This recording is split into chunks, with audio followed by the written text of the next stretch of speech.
So we're going to discuss configuration of the Invid temperature tablets, and I'm going to show the configuration from the web interface. Obviously, in some of the network settings, these devices do not have to be networked, so they can be used standalone. If you want to just put in the temperature range, the mass detection, admin, password, things of those nature, we can do that before they're delivered, and they can definitely be standalone devices. I'll show you the configuration of those items from the web interface, but they can all be configured from the touchscreen of the tablet as well. So this is the web interface. You need to use Internet Explorer to be able to see the device. We can configure and get into the web interface with any other browser.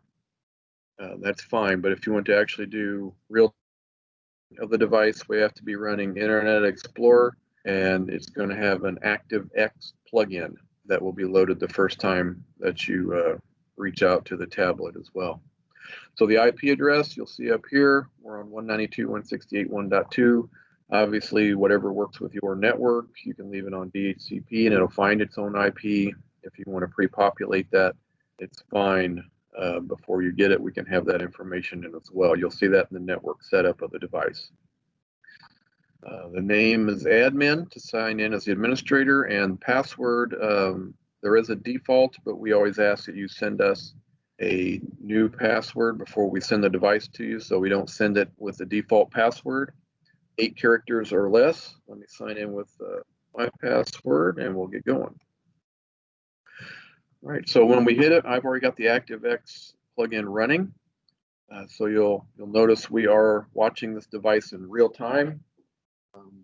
There's my hand moving in front of it, so we're actually seeing real time at the device. We can watch the device. We can use this button here at the bottom to do two-way audio communication, so we can listen to the person speaking at the device and we can talk to them. We can use this button to do an ad hoc right now snapshot of the person's face if we want to, so we're going to save that picture, or we could take a video if we want to, a short video, and those can be saved on the device. They can also be saved to a network share or an SMB folder on your own computer, however you want to set that up. So in real-time monitoring, you'll notice I'll put my face in front of it and you'll see me and you'll see the temperature above me, so you would be able to monitor people as they come in. So let me demonstrate that.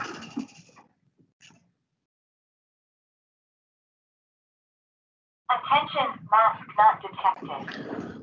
All right, so you see the temperature. So that can be real-time monitoring then as people are coming in. Over to the right, this is the face detection button. So what this does, if you want to save faces to be matched later, then we can use this to capture those faces as they come into the device for the first time. So I'll activate this button, and then what you'll notice is as the faces are put in front of the device, you'll see those on the right side. My face is already matched, so you'll see my face being captured on the right, but then on the left, you'll see that I've been matched. Percentage of certainty that it knows who I am, and so that'll be information will be on the left side. If they're not matched and they don't know who they are, when the face is on the right side, you can just click on that. I don't think in our recording it's going to show that extra box. I'll do it, but it might not show up, but you just click on the face on the right side, and then you add information. If you want a name, an ID number, gender, age, different things like that, we can add. And then there will be, next time they come in, their face would be matched. And so they're going to see that on the kiosk. It's going to say matched or not matched based on does it know who you are or not. So let me put my face in front of it again to demonstrate, and you'll see it on the right side. And then again, you'll see me matched on the left side.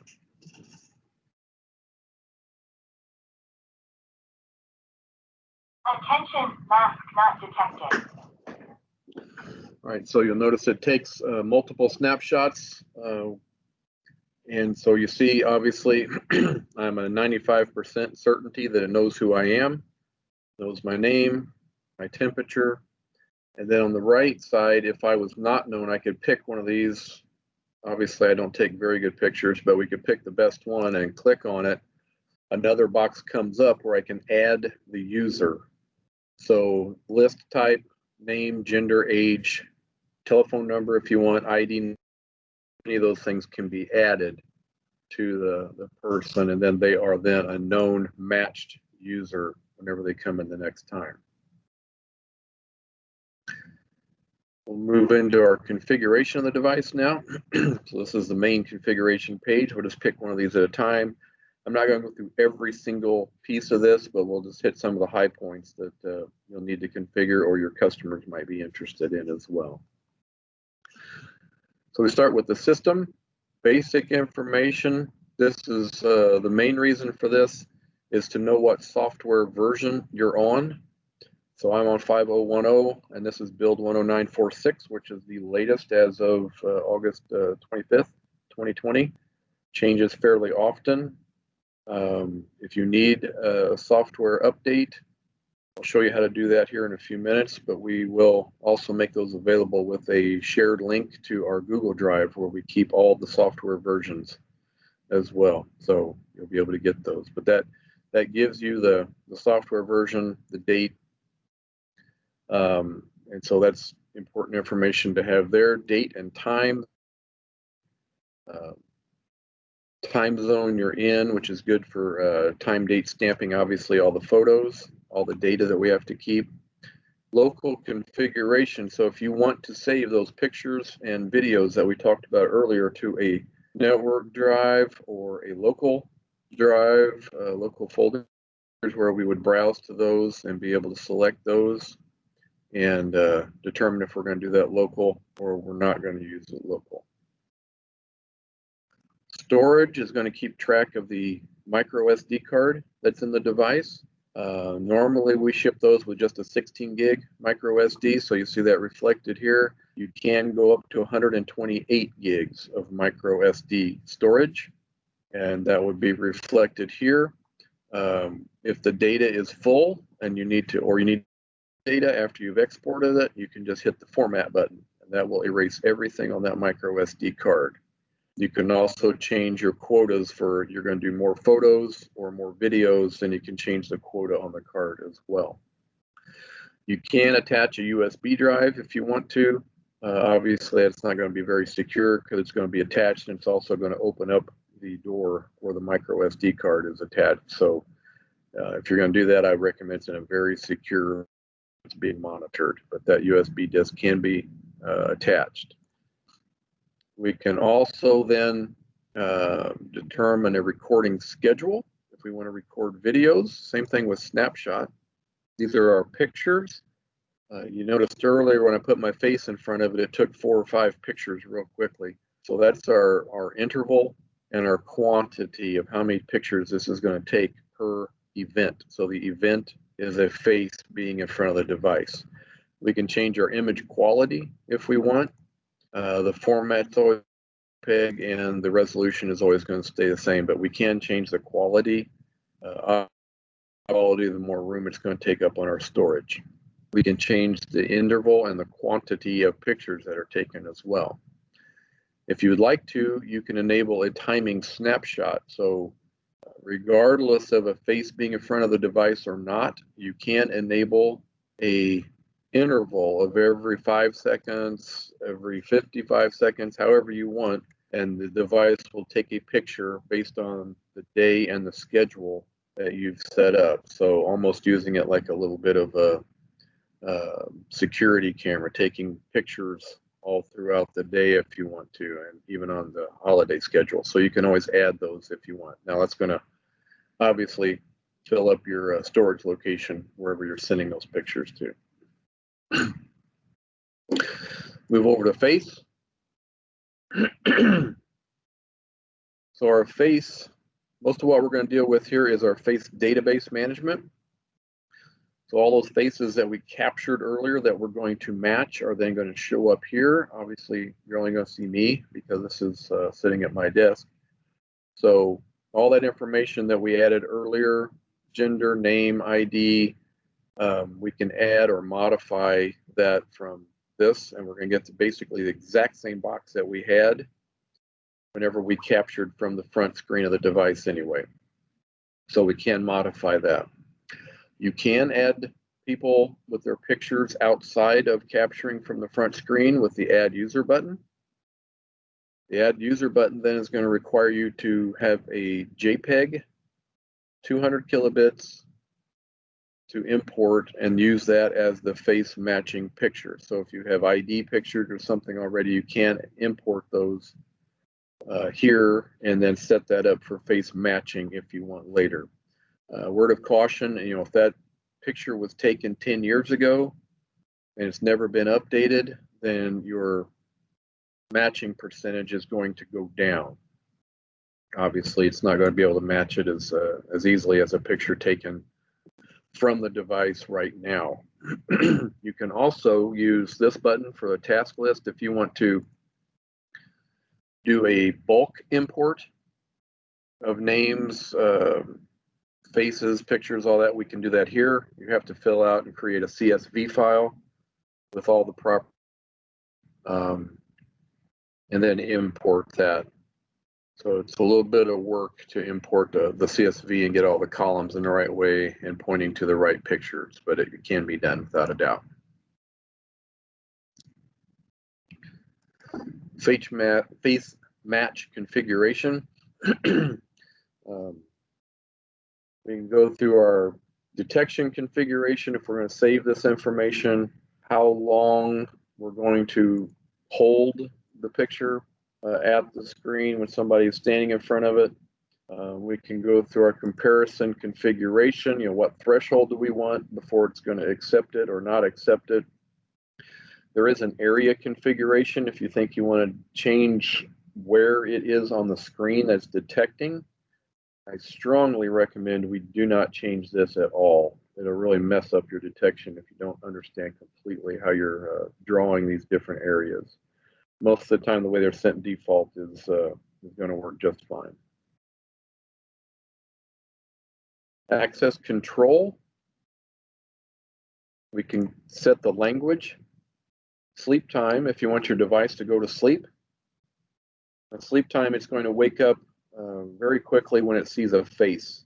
So sleep time, it will go black, but it responds very quickly whenever it sees a face and comes out of sleep. Volume, you can set remotely from here. If the device is feeding back or something, if you have in a very small room and you're talking through it and you're getting some feedback, you can drop the volume right here on the device. And obviously you can change the brightness of the screen as well from here. Tamper alarms we can enable. So a tamper alarm is going to be if it is, somebody is moving the device, it's going to detect kind of a change in the picture, things of that nature. So it's going to detect it's tampering, and so you can enable that, not enable it, and then set the alarms. We'll talk about the alarms. These are the same alarms in every one of our situations. So we'll talk about those a little bit more when we get the temperature measurement, but the same alarms are available. If you want to wire this up with the dry contact relay wires that come out of the back of the device, you need to wire those to a relay that would then send the power to activate the door. You can do that and configure the unlocking mode by whatever mix and match you want. Do you want it by face, temperature, mask on, or you can also create a password that people can put the password in at the device to unlock a door. Or any combination of these settings can unlock the door as well. There's also a Wigan configuration if you have a Wigan door and you understand how to wire that up for the control items for that kind of a door. Move to image. This is basically the display image, display settings is controlling what you're seeing from the front of the screen when you're doing remote monitoring of the device. This does not control the exposure of the face. This is what you're being able to see as you're watching the device remotely. So you see through the camera. So all these are possible to change if you want a better image. It will reflect if you are capturing an image. You might want to change the contrast to hue. If you find your pictures are not being matched as well in the environment you're in, then you can configure some of these different settings for the image. You can also then do configurations for night or day if you want to, and save those and have a schedule on when those would be applied. Again, 90% of the time, the default settings are fine and we don't mess with these. On-screen display, OSD. If you have multiple devices, this is very valuable because you'd be looking through Internet Explorer at different windows, and so you might lose track of which screen you're looking at, which door maybe, or building you're at. So you can add on-screen display that's going to show up as you see whenever we're doing live monitoring of this, and it'll keep date, device name, content. You can add content and make it very easy as you're watching it to see what you're monitoring. We move to the alarm settings. Temperature measurement is probably our most important setting that we have in the device, obviously. If we don't want to measure temperatures, then we just uncheck the enable box for the temperature measurement. But obviously, that's mostly what everybody's buying this for, so we want to enable that. I recommend we keep it on speed mode. There is an accuracy mode as well. I have not noticed a big difference between the accuracy even on speed mode. But if you do move it to accuracy mode, the detection time is definitely affected and it takes a little bit longer for it to get a temperature reading. Obviously, the high temperature alarm, you can set that. We can change Fahrenheit or Celsius, however you want it to be monitored. And then the alarm. So we're going to get into our alarms now. So the audio alarm is a pre-populated vocal alarm that's already built into the device. At this time, we cannot change that. So the trigger alarm is going to be the kiosk talking. If somebody goes 100.4 or higher, it is going to give them an audio alarm at the device that they can hear. We can also trigger an SD snap. So that is an instant picture. If they've triggered that alarm, a picture is going to be taken and it's going to be stored in our data record section. We can also trigger an SD recording if we want. So a short video, if they have triggered that 100.4 threshold, that's going to be saved in our search section. It's on that same micro SD card. We can also trigger an email. And we'll get into setting up email here in a few minutes, but this is where we're going to trigger and send to recipients. So there's going to be a list of recipients you can have pre-populated here, and then pick who it is that's getting the email. You can decide if they're going to get a picture attached or not. That comes from the pick the snap. That picture then will be attached. You can put in your own subject, your own email content if you want for that. We can also trigger an FTP. So if you have an FTP site that you want to configure, then these alarms with the photos can be sent through an FTP site as well. If we go to mask detection, we see the same thing. We can enable it. We can also then trigger our exact same alarms. That's going to be the exact same setup as what we had for our temperature measurement alarm. We go to exception. Here we have some other alarms and some useful things that we can set up, such as if our scene changed, that means the kiosk has been moved. Perhaps somebody bumped into it. We need to reset it in a better situation, so we can set up a scene change alarm, which is the exact same settings that recordings, emails, FTP. Video blur, so perhaps something's happened to the device. We need to clean the screen, or it's fogged up, something like that. We can also have an alarm sent to us because of that. Video cast, so something's wrong with the video. We can have an alarm sent to us, an email perhaps with that as well. If your SD card is full, we can have the device send out an email or an FTP letting us know the card's full, the card has a problem, perhaps we've got an IP configuration problem, or the cable's disconnected. Obviously, if the cable's disconnected, it's not going to send us an email. So it is going to send us an email, obviously, if it's been reconnected and it's detected a situation where it's come unconnected and then put back. So kind of alerts you to some issues with that. But all those are different things in exception that we can configure.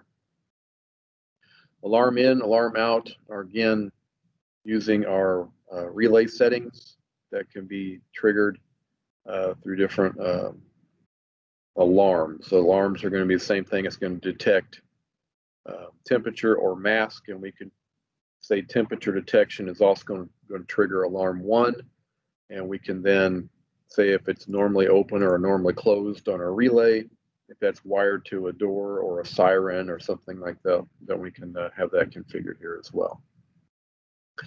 Our network settings, we're not going to spend a lot of time on. We're going to hit just a few of them. Our TCP/IP, obviously, so configuring the device for DHCP, so it's going to obtain its own IP, or if you want to populate your own information, we can put that in as well. If you leave it on DHCP, there is a little utility that you can run on a PC that'll go out and find all the IP addresses of the kiosks, and then you'll know what the IPs are, so you can hit them with your web interface.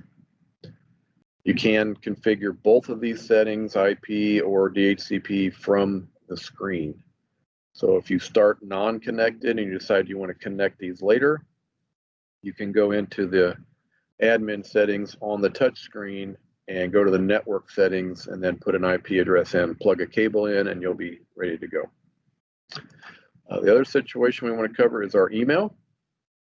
So here's where we're going to put in our email settings. We need the server, the port, the password. There's been some updates lately.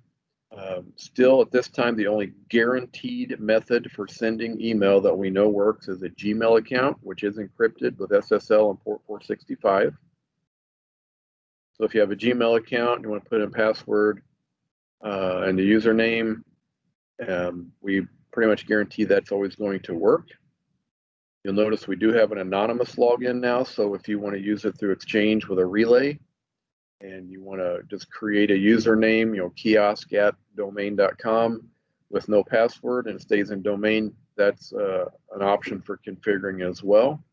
And you'll notice we do have TLS as a encryption setting if you want to try to use it with Office 365. Had it work sometimes, other times we've ran into problems. So the only guaranteed supported sending right now is through a Gmail account.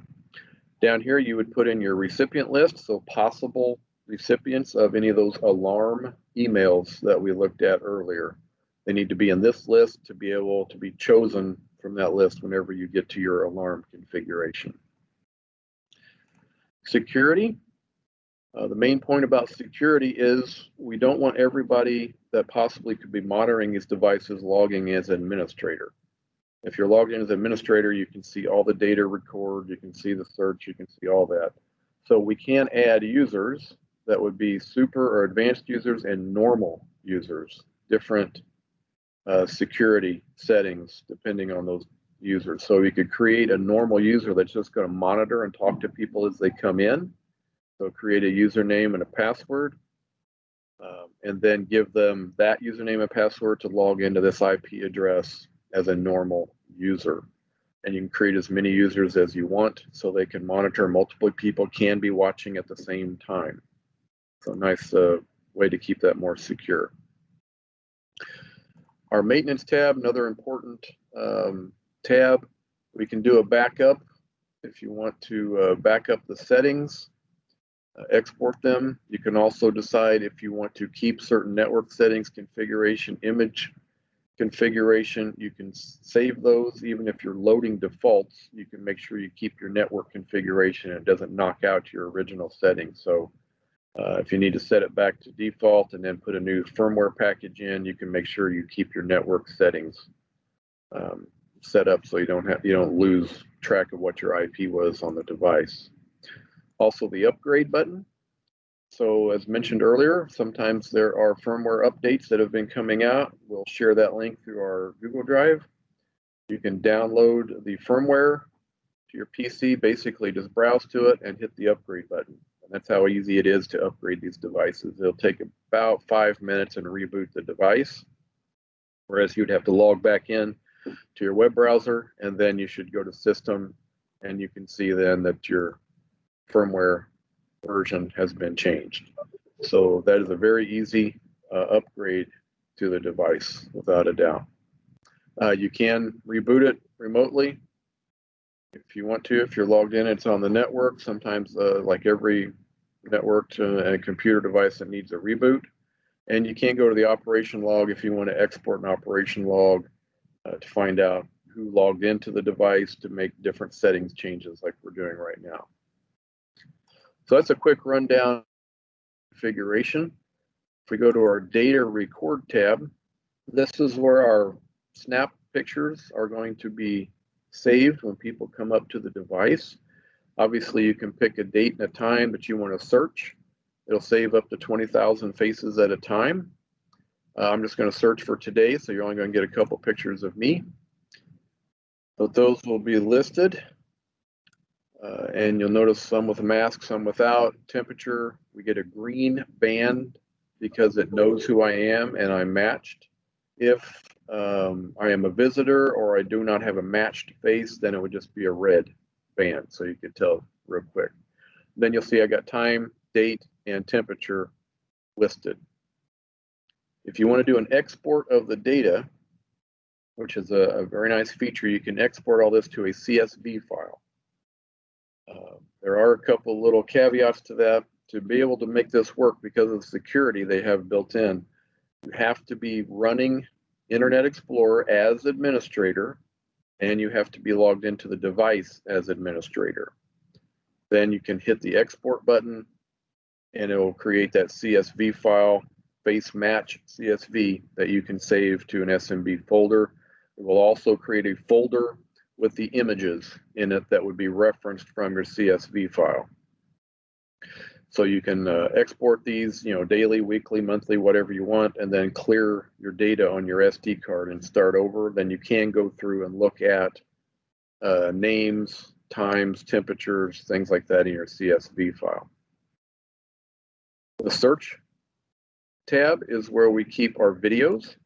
So if you have an alarm triggering a video like I do for no mask detection, it will trigger a short on your SD card. You can also then go to wherever you've configured that with your local storage as well, if you've done a network share folder or a SMB folder on your computer. I'm going to go ahead and search for today. I know I've put my face in front of this a few times with no mask, so it's telling me right now I've got 3 different videos that are available with or without, or because I had no mask. So I can pick one, go over here, if I want to, I can play it. So I'll get the video with the audio, everything will be where I can play it back. I can use this button to then download that.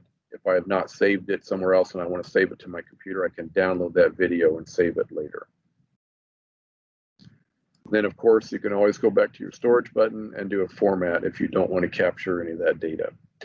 If you also feel like you don't want any of that data saved at all, you don't want pictures, you don't want videos, you don't want any of that saved where it can be offloaded or looked at later, you can simply take that micro SD card out of the device.